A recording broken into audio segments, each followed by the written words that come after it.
Big boss ಫಿನಾಲಿಗೆ ಇನ್ನೇನು 4 ದಿನ ಅಷ್ಟೇ ಉಳಿದುಕೊಂಡಿದೆ. ಇಷ್ಟು ದಿನ ಸಖತ್ತಾಗಿ ಆಟವಾಡಿ ಜನರನ್ನ ಎಂಟರ್ಟೈನ್ ಮಾಡಿರುವ 7 ಮಂದಿ ಬಿಗ್ ಬಾಸ್ ಮನೆಯೊಳಗೆ ಉಳಿದುಕೊಂಡಿದ್ದಾರೆ. ಒಂದೆರಡು ದಿನಗಳಲ್ಲಿ ಒಬ್ರು ಎಲಿಮಿನೇಟ್ ಕೂಡ ಆಗಲಿದ್ದಾರೆ. ಈ ಎಲ್ಲದರ ಮಧ್ಯೆ ದೊಡ್ಡ ಮನೆಯಲ್ಲಿ ಉಳಿದಿರೋ 7 ಸ್ಪರ್ಧಿಗಳಿಗೆ ಬಿಗ್ ಬಾಸ್ ತಮ್ಮ ಆಸೆಗಳನ್ನ ನೆರವೇರಿಸಿಕೊಳ್ಳುವುದಕ್ಕೆ ಒಂದು ಬಿಗ್ ಚಾನ್ಸ್ ನೀಡಿದ್ರು. ಬಿಗ್ ಬಾಸ್ ಮನೆಯಲ್ಲಿ ತಾವು ಈಡೇರಿಸಿಕೊಳ್ಳಲು ಬಯಸುವ ಒಟ್ಟು 3 ಆಸೆಗಳನ್ನ ಪತ್ರದಲ್ಲಿ ಬರೆದು ಬಾಕ್ಸ್ನಲ್ಲಿ ಹಾಕಬೇಕು. ಮನೆಯೊಳಗೆ ಈಡೇರಿಸಲು ಸಾಧ್ಯವಾಗುವ ಆಸೆಗಳನ್ನ ಬಿಗ್ ಬಾಸ್ ಈಡೇರಿಸುತ್ತಾರೆ ಅಂತ ತಿಳಿಸಿದ್ರು. ಎಲ್ಲರೂ ತಮ್ಮ ತಮ್ಮ ಆಸೆಗಳನ್ನ ಲೆಟರ್ನಲ್ಲಿ ಬರೆದು ಬಾಕ್ಸ್ ಒಳಗೆ ಹಾಕಿದ್ರು. ಅದರಲ್ಲಿ ಭಾರಿ ಚರ್ಚೆ ಆಗ್ತಿರೋದು ಅಶ್ವಿನಿ ಗೌಡ ಅವರ ಲೆಟರ್. ಅದರಲ್ಲಿ ಅಂತದೇನಿತ್ತು ಅನ್ನೋದ್ರ ಬಗ್ಗೆ ಕಂಪ್ಲೀಟ್ ಡೀಟೇಲ್ಸ್ ಇಲ್ಲಿದೆ.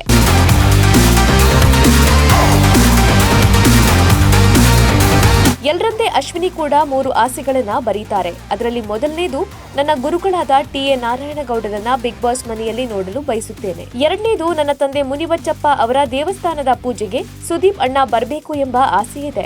ಹಾಗೆ ಮೂರನೇದು, ಬಿಗ್ ಬಾಸ್ ಮನೆಗೆ ನನ್ನ ತಮ್ಮನ ಕುಟುಂಬ ಬರಬೇಕು, ಜೊತೆಗೆ ಆಪ್ತ ಸ್ನೇಹಿತ ಮನುಗೌಡ ಸಹ ಬರಬೇಕು ಎಂಬ ಆಸೆ ಇದೆ ಅಂತ ಅಶ್ವಿನಿ ಗೌಡ ಬರೆದಿದ್ರು. ಇವುಗಳಲ್ಲಿ ಬಿಗ್ ಬಾಸ್ ಯಾವ ಆಸೆಯನ್ನ ಪೂರೈಸುತ್ತಾರೆ ಅಂತ ಕಾದು ನೋಡಬೇಕಿದೆ. ಲೇಟೆಸ್ಟ್ ಹಾಗೂ ಇಂಟ್ರೆಸ್ಟಿಂಗ್ ಸುದ್ದಿಗಳಿಗಾಗಿ ಬಾಸ್ ಟಿವಿ ಕನ್ನಡ ಚಾನೆಲ್ನ ಸಬ್ಸ್ಕ್ರೈಬ್ ಮಾಡಿ. ಹಾಗೆಯೇ ಬೆಲ್ ಐಕಾನ್ ಪ್ರೆಸ್ ಮಾಡಿ. ಇದರ ಜೊತೆಗೆ ಫೇಸ್ಬುಕ್, ಇನ್ಸ್ಟಾಗ್ರಾಮ್, ಎಕ್ಸ್ ನಲ್ಲೂ ಮಿಸ್ ಮಾಡದೆ ಫಾಲೋ ಮಾಡಿ.